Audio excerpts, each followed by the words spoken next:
நாளைய தினம் 3/3/2026 செவ்வாய்க்கிழமையோடு சந்திர கிரகணம் வந்திருக்கிறது. செவ்வாய்க்கிழமையோடு சந்திர கிரகணம் வந்திருப்பதால் உலகில் சில பிரச்சனைகள் வருவதற்கு வாய்ப்பு உள்ளது. இதனால் நம்ம பல பேர் மனதில் ஒரு குழப்பம் இருக்கிறது. சந்திர கிரக தோஷத்தின் காரணமாக நம்முடைய குடும்பத்திற்கும் வீட்டில் உள்ளவர்களுக்கும் ஏதாவது பாதிப்பு வந்துவிடுமோ என்று பயம் தேவை கிடையாது.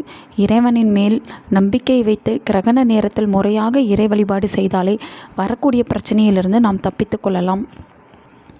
நாளைய தினம் இந்திய நேரப்படி சந்திர கிரகண நேரம் நாளை மதியம் 3:20 மணிக்கு தொடங்கி மாலை 6:46 மணி வரை இருக்கின்றது. கிரகணம் நடந்து முடிந்த பிறகு இந்த கிரகண கதிர்வீச்சின் தாக்கம் கட்டாயமாக பூமியில் இருக்கும். ஆகவே கிரகணம் முடிந்த பின்பு வீட்டில் இருப்பவர்கள் அனைவரும் தலைக்கு குளித்து விட வேண்டும். நீங்கள் கலட்டி போட்ட அழுக்கு துணியை உடனடியாக தண்ணீரில் நனைத்து விடுங்கள். மறுநாள் வரை துவைக்காமல் எடுத்து வைக்க வேண்டாம். அதன் பின்பு உங்களுடைய வீட்டையும் முழுமையாக துடைத்து சுத்தம் செய்து கொள்ளுங்கள். கிரகண நேரம் முடிந்த பின்பு வீட்டில் இருக்கும் பெண்கள் அவருடைய நிலைவாசலை கூட்டி மஞ்சள் தண்ணீர் தெளித்து கோலம் போட்டு கொள்ள வேண்டும். அதன் பிறகு நிலைவாசல் படியில் 2 மண் அகல் விளக்கில் நெய் தீபம் அல்லது நல்லெண்ணெய் தீபம் ஏற்றி வைத்து கொள்ள வேண்டும். பிறகு பூஜை அறைக்கு வந்து பூஜை பாத்திரங்களை எல்லாம் சுத்தம் செய்துவிட்டு பூஜை அறையில் சுவாமி படங்களுக்கு புதிதாக பூ வைத்து சுவாமிக்கு புதியதாக பஞ்சபாத்திரத்தில் தீர்த்தம் வைத்து விளக்கு ஏற்றி குல தெய்வத்தை மனதார நினைத்து குடும்பத்துடன் வழிபாடு செய்து கொள்ளுங்கள். அதன் பின்பு உங்களுடைய வீட்டின் அருகில் விநாயகர் கோவில் இருந்தால் அந்த விநாயகர் கோவிலுக்கு சென்று உங்கள் குடும்பத்தில் உள்ளவர்களுடைய அனைவரின் பெயரையும் சொல்லி அர்ச்சனை செய்து கொண்டால் போதும்.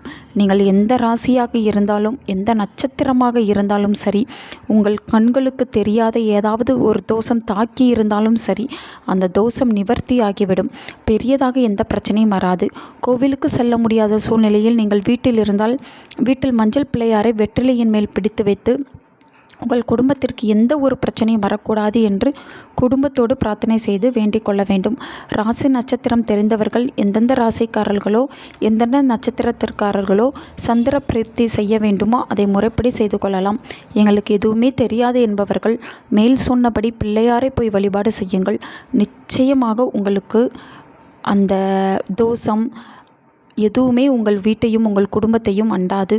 மேலும் சந்திர கிரகணம் முடிந்த நேரத்தில் இவ்வாறு குளித்து உங்கள் பூஜை அறையில் வழிபட்டு பின்பு கோவிலுக்கு சென்று வழிபடுவது மிக மிக சிறப்பான ஒன்றாக கருதப்படுகிறது. நல்லதே நடக்கும். உங்கள் நண்பர்களுக்கும் உங்கள் உறவினர்களுக்கும் இந்த வீடியோவை ஷேர் பண்ணுங்கள். அவங்களும் இதை பற்றி தெரிஞ்சுக்கிடட்டும். ஆன்மீகம் டிவி தமிழ் சேனலை சப்ஸ்கிரைப் பண்ணுங்கள்.